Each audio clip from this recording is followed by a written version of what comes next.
नमस्कार. आज दिनांक 16 मार्च 2024च्या चालू घडामोडी आज आपल्याला बघायच्यात. जास्त नाही आहेत बघा, एकूण 7 किंवा 8 महत्त्वाच्या ज्या न्यूज आहेत ज्या आपल्याला पोलीस भरतीच्या दृष्टिकोनातून खूप महत्त्वाच्या आहेत. बघा, सर्वांसाठी एक महत्त्वाची सूचना, हे चालू घडामोडीचं लेक्चर तयार करण्यासाठी खूप सारी मेहनत घेतली जाते. 7-8 प्रकारचे वेगवेगळे न्यूजपेपर, मराठी असेल, इंग्लिश असेल, हे न्यूजपेपर वाचले जात आहेत आणि त्याच्यानंतर हे लेक्चर बनत आहे. त्यामुळे हे लेक्चरला सिरियसली घ्या. खूप मेहनत करून हे लेक्चर बनवलेले आहेत आणि स्पष्टपणे म्हणजे मला जे पॉईंट्स वाटतात की पोलीस भरतीला याच्यावरती प्रश्न विचारले जाऊ शकतात, तशाच प्रकारचे पॉईंट्स मी इथं कलेक्ट करत आहे. उगाचच फापट पसारा केलेला नाहीये लेक्चरमध्ये. पोलीस भरतीच्याच दृष्टिकोनातून हे लेक्चर आपण डिझाईन केलेलं आहे. ठीक आहे. जे नवीन कोण विद्यार्थी मला ऐकत असतील त्यांच्यासाठी मी अनुभव शेअर केलेला आहे, तो अनुभव एकदा वाचून घ्या. आता आपण आपल्या पहिल्या पॉईंटकडे जाऊया. आपण 12 मार्चला एक न्यूज पाहिली होती. ती न्यूज म्हणजेच काय, अरुण गोयल निवडणूक आयुक्त यांनी काय केलेलं आहे, राजीनामा दिला होता. ही न्यूज आपण 12 मार्चच्या व्हिडिओमध्ये बघितली होती. आता त्याच्याच रिलेटेड एक महत्त्वाची न्यूज आलेली आहे, ती आपल्याला पुढच्या स्लाइडवर बघायची आहे, पण निवडणूक आयोगाच्या संदर्भात आहे, म्हणून आपण पहिला निवडणूक आयोग एकदा वाचून घेऊयात. आपण हे 12 मार्चला ऑलरेडी बघितलं होतं. भारतीय निवडणूक आयोग जो आहे त्याची स्थापना कधी झाली होती, 25 जानेवारी 1950ला झाली होती. 25 जानेवारी हा दिवस राष्ट्रीय मतदार दिवस म्हणून साजरा केला जातो, लक्षात ठेवायचं. हा आयोग जो आहे तो सध्या 3 सदस्य आहे. त्याच्यातले अरुण गोयल यांनी राजीनामा दिला होता. एक सदस्य त्यांचा कार्यकाळ पूर्ण झाला होता आणि फक्त राहिलं कोण मग आता, अध्यक्ष. मग अध्यक्ष कोणी सध्याला, राजीव कुमार हे अध्यक्ष आहेत. बस एवढा पॉईंट आपण 12 मार्चला ऑलरेडी बघितला होता. म्हणजे सध्याला फक्त राजीव कुमार होते, पण आता काल म्हणजेच 15 मार्चच्या न्यूजपेपरमध्ये 2 सदस्यांची नियुक्ती परत केलेली आहे अशी न्यूज होती. तीच न्यूज आता आपल्याला पुढच्या स्लाइडमध्ये बघायची.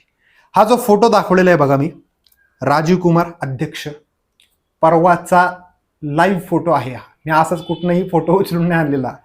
राजीव कुमार इलेक्शन कमिशनचे अध्यक्षमध्ये घेतलेले आहेत मी, आणि 2 सदस्य जे निवडले गेलेले आहेत त्यात 2 सदस्य बाजूला तुम्हाला दिसत आहेत. ठीक आहे. रोज सकाळी 11 वाजता चालू घडामोडी स्पेशल लेक्चर पोलीस भरतीसाठीचं बघायला विसरायचं नाहीये. आणि अजून एक महत्त्वाचा पॉईंट, रोज संध्याकाळी 8 वाजता पोलीस भरती स्पेशलचं जीएसचं लेक्चर मोफत असणार आहे. कुठे असणार आहे तर टार्गेट पोलीस भरती 2024 या यूट्यूब चॅनलवरती मोफत असणार आहे. ठीक आहे. आपल्या पॉईंटकडे येऊयात. आता 2 सदस्यांची नियुक्ती झालेली. 2 सदस्य कोण, ज्ञानेश कुमार आणि सुखबीर सिंग संधू. इथं दिसते हे संधू आहेत आणि हे ज्ञानेश कुमार आहेत. या दोघांची नियुक्ती झालेली आहे. अरुण गोयल आत्ताच पाहिलं आपण, अरुण गोयल यांनी आत्ता काय केलं होता, राजीनामा दिला होता. त्यामुळं निवडणूक आयुक्त जे होते, मुख्य निवडणूक आयुक्त, ते एकटे पडले होते थोडक्यात म्हणता येईल. तोच फोटो मी मोठा घेतलेला आहे बघा इथं, म्हणजे क्लिअर घेतलेला आहे.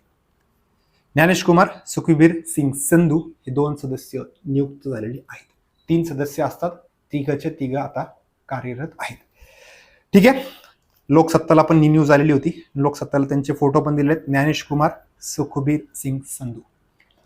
पुढची न्यूज, बुलेट ट्रेन पॉईंट टाकलेला आहे. बुलेट ट्रेनच्या संदर्भात पॉईंट आहे.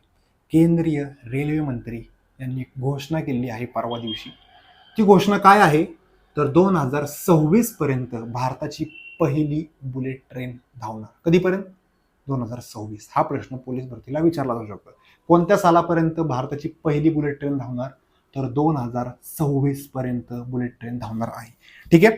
लक्षात ठेवा, रोज सकाळी 11 वाजता आणि रोज संध्याकाळी 8 वाजता लेक्चर बघायला विसरायचं नाहीये. कुठे, यूट्यूब चॅनल टार्गेट पोलीस भरती 2024. ऑगस्ट 2000 स्पेसिफिक मंथ पण आपल्याला सांगायचं असेल, महिना पण सांगायचा असेल तर कुठला आहे तर ऑगस्ट. रेल्वे मंत्री कोण आहेत सध्याला, अश्विनी वैष्णव हे रेल्वे मंत्री आहेत.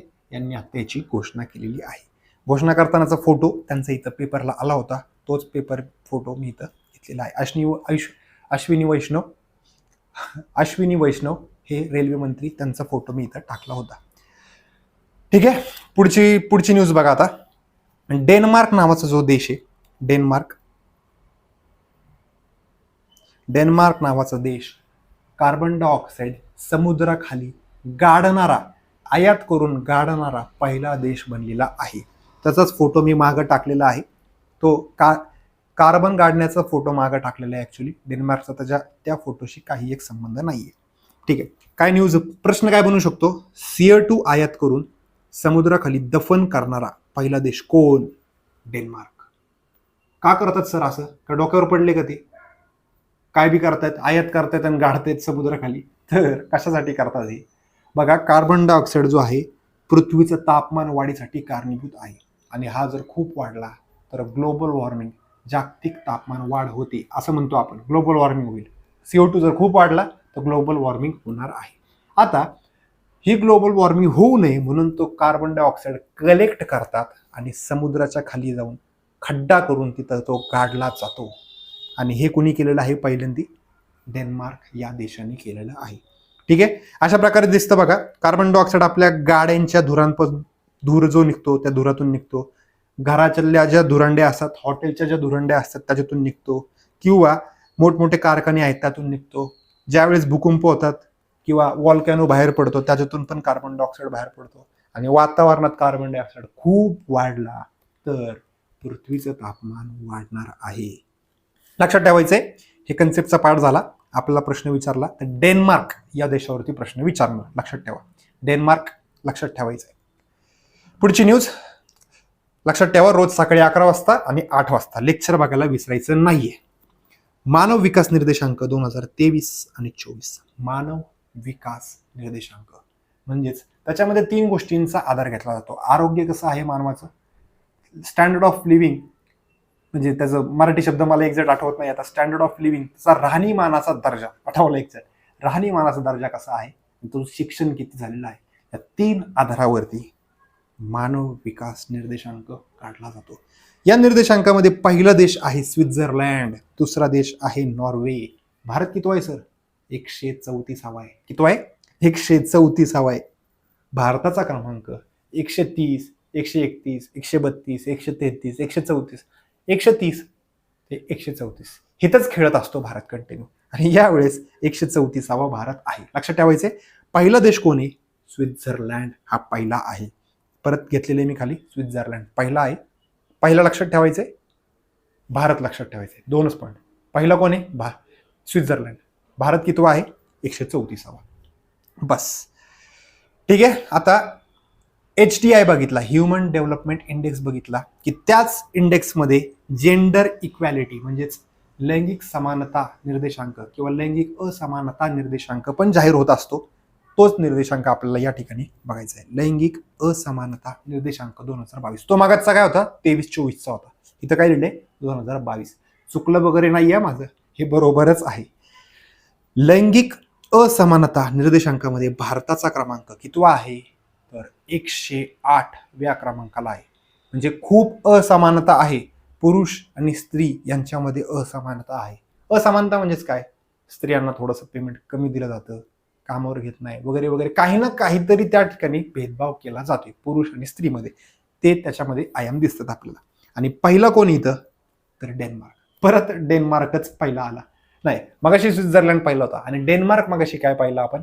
CO2 आयात करून समुद्राखाली दफन करणारा पहिला देश कुठला आहे? तर डेन्मार्क हा आहे. ठीक आहे, लक्षात ठेवायचे. पुढचा पॉईंट खूप महत्वाचा पॉईंट आहे, लक्षात ठेवायचे. टार्गेट पोलीस भरती 2024 या युट्यूब चॅनलवरती रोज सकाळी 11 वाजता आणि रोज संध्याकाळी 8 वाजता लेक्चर बघायला विसरायचं नाहीये.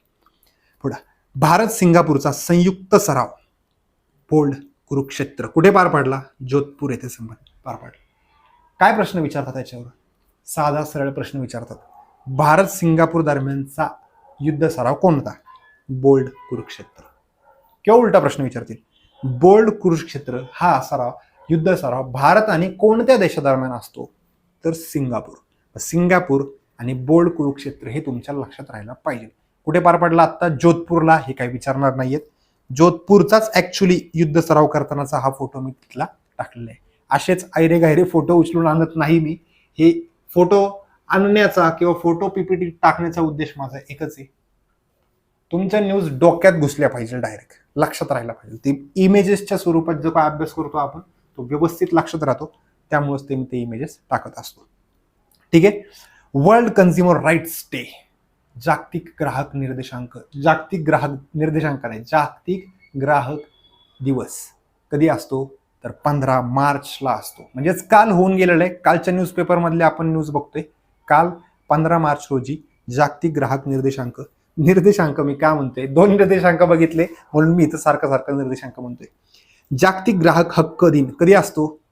15 मार्चला असतो. लक्षात ठेवायचे, काल दिनांक 15 मार्च रोजी जागतिक ग्राहक हक्क दिन साजरा केला गेला, वर्ल्ड कन्झ्युमर राईट्स डे. भारतात कधी साजरा केला जातो? राष्ट्रीय म्हटलं तर 24 डिसेंबर. शब्द काय आला? राष्ट्रीय. आणि इथं शब्द काय? जागतिक. दोन्हीत फरक या. जे विचारल त्यानुसार आपल्याला प्रश्न लिहायचा आहे, उत्तर लिहायचंय. वर्ल्ड कन्झ्युमर राईट्स डे कधी असतो? 15 मार्चला असतो. लक्षात ठेवायचे, खूप महत्वाचे पॉईंट आहेत. 7 किंवा 8च महत्वाचे न्यूज होते. तुम्ही इतर युट्यूबच्या चॅनलवरती असे खूप करंट रिलेटेड इतर न्यूज बघत असतात. 2 मिनिटं लक्षपूर्वक ऐकायचे मी काय सांगतोय. व्हिडिओ इथं स्टॉप करायचा नाहीये. तुम्ही इतर युट्यूबच्या चॅनलवरती खूप साऱ्या न्यूज ऐकत असाल, पण त्या अननेसेसरी न्यूज तुमच्या कानावर पडतात आणि तुम्ही अननेसेसरी खूप सारा डाटा लक्षात ठेवता. गरजेचं नाहीये. पोलीस भरतीला एवढं डिटेल विचारत नाहीत. जेवढं गरजेचं आहे तेवढेच पॉईंट्स मी इथं करंटचे घेत असतो. ठीक आहे. एक महत्वाचा अपडेट, पोलीस भरतीसाठी स्वतंत्र सर्व विषयांच्या ऑनलाईन बॅचेस आपण एक्सलन्स MPSC योगेश लार या ऍप्लिकेशनवरती सुरू केलेले आहेत.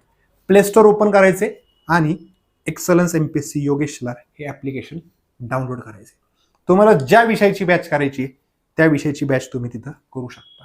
किंवा नवीन विद्यार्थी असाल तर नवीन विद्यार्थ्यांना सर्व विषयांची बॅच एकत्र सुद्धा आहे, कॉम्बो म्हणजे सर्व विषय. ती बॅच तुम्हाला 3600 रुपयाला मिळेल. पण पहिल्या 50 विद्यार्थ्यांना 1999ला म्हणजे 1600 रुपयाचं कुपन ठेवलेलं आहे तिथंच. ते कुपन अप्लाय केलं तर 1999 रुपयाला ती बॅच तुम्हाला परचेस करता येईल. ठीक आहे. या ठिकाणी आपण इथंच थांबूयात. उद्याच्या व्हिडिओमध्ये आपण 16 मार्च, आज 16 मार्च झाला, उद्या 17 मार्चच्या करंट अफेअर्स घेऊन येऊयात. ठीक आहे. थँक्यू. थांबूयात.